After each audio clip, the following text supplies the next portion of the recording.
Hello YouTube, this is going to be a tutorial on how to fix the D-pad on your 360 racing wheel. We're basically going to be doing the same modifications that we did to the Xbox 360 controller. If you want to see that video, I'll have links in the description. But we're going to be doing that same modification to this D-pad.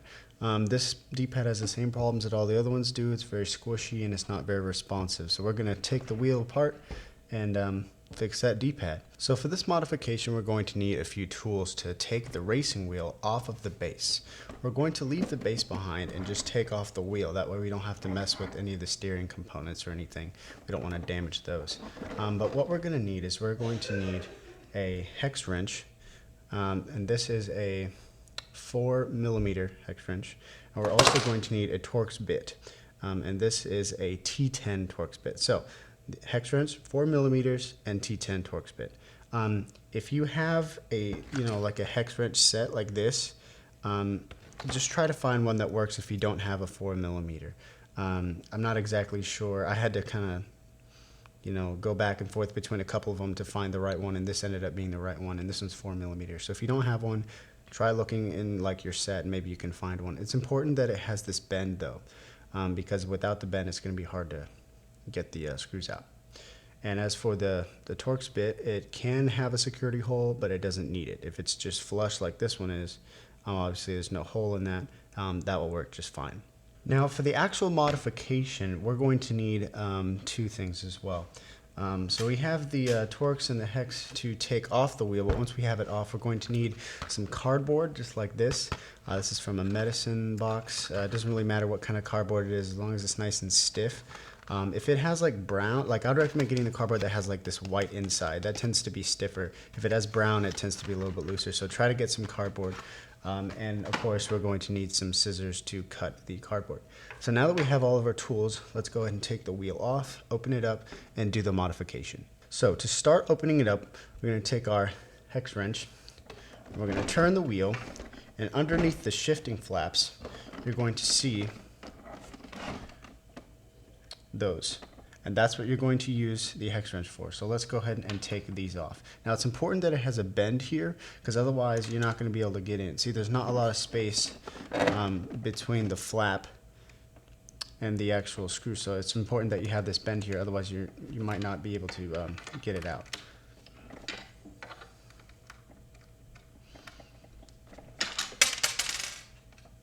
So just like that, there's one. Now let's get all the rest of them. So now I'm on the back side taking out the other two screws with the hex key. All right, so I almost have the last one out. A couple more spins, and then we go.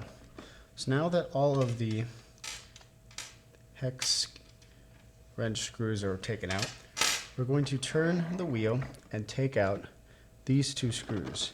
And that's what we need the T10 Torx bolt for. So now that we've removed the screws behind the flaps, 4 of them, and we've removed the screws underneath this little chrome part, and there's 2 of them, those are the T10, we're going to remove these 6 with the hex wrench. And this is actually going to be a plate that will come off. Once we unscrew these 6 screws, we're going to take this faceplate off and find that there are 4 more inside of each of these holes. We're going to need to remove these as well. Now we're almost there. The only other screws we have to remove is, now that the wheel will come off, there are 2 more screws that need to be removed. So let's remove these and continue on. Alright, so this next part is kind of tricky. What we're going to have to do is we're going to have to fix the D-pad without removing this chipboard.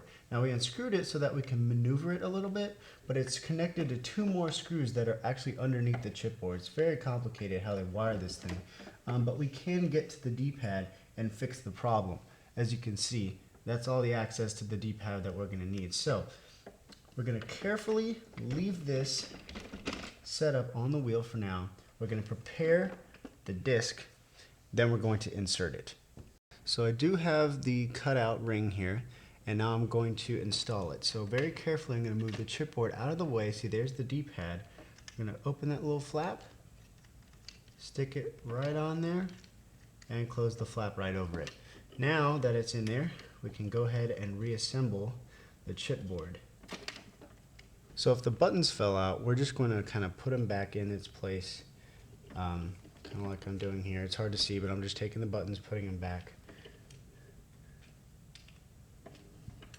like so.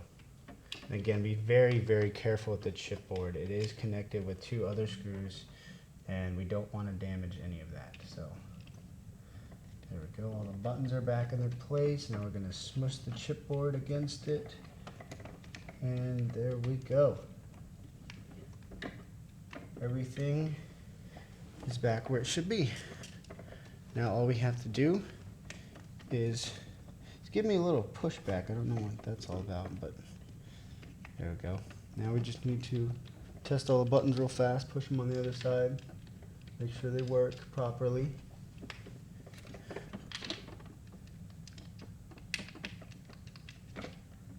And last, the D-pad.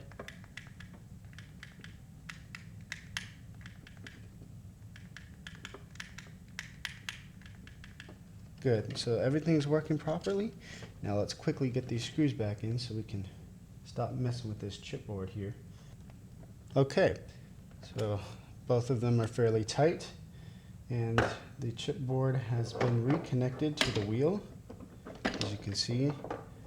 That was definitely the hardest part, so just let's go over it again. What we're doing is we're taking out the screws, and we're not removing the chipboard. We're pulling it away slightly because it's still connected with 2 more screws that are really hard to get to. If we could get to them, we might have taken them off, but it ended up being easier just to leave those screws in there and kind of move the chipboard, just kind of move it out of the way to get to the D-pad, because that's really all we were doing. We weren't doing any other modifications.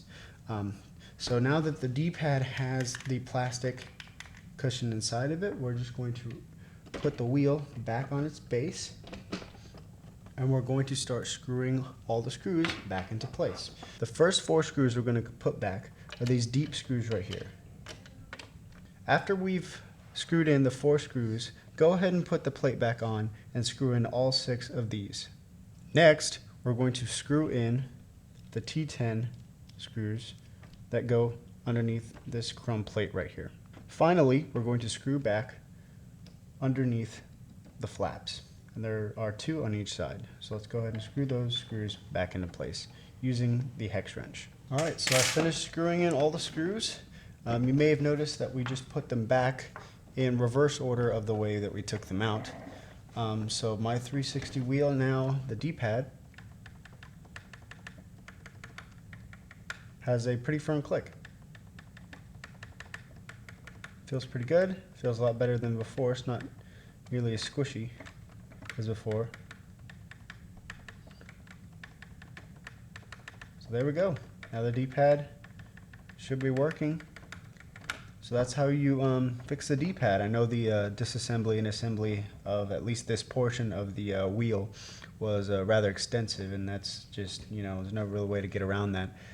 So now that you've seen the video, if you think that taking your wheel apart at least as much as we had to in this video, if you think that you really don't want to mess with that, then maybe you just have to deal with the D-pad, the way it is. It's not as easy as taking apart the 360 controller. The pieces don't just fall apart really easily. This thing is a lot more complex. It has a lot more screws and different kinds of bits with the T10 and the hex wrench and everything. But I think it's worth it.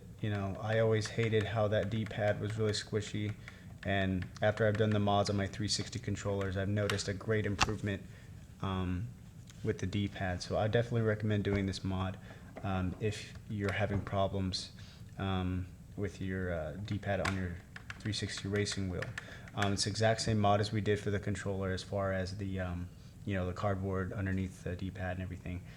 So I hope that this video helps you guys, and if you have any questions, feel free to post a comment below.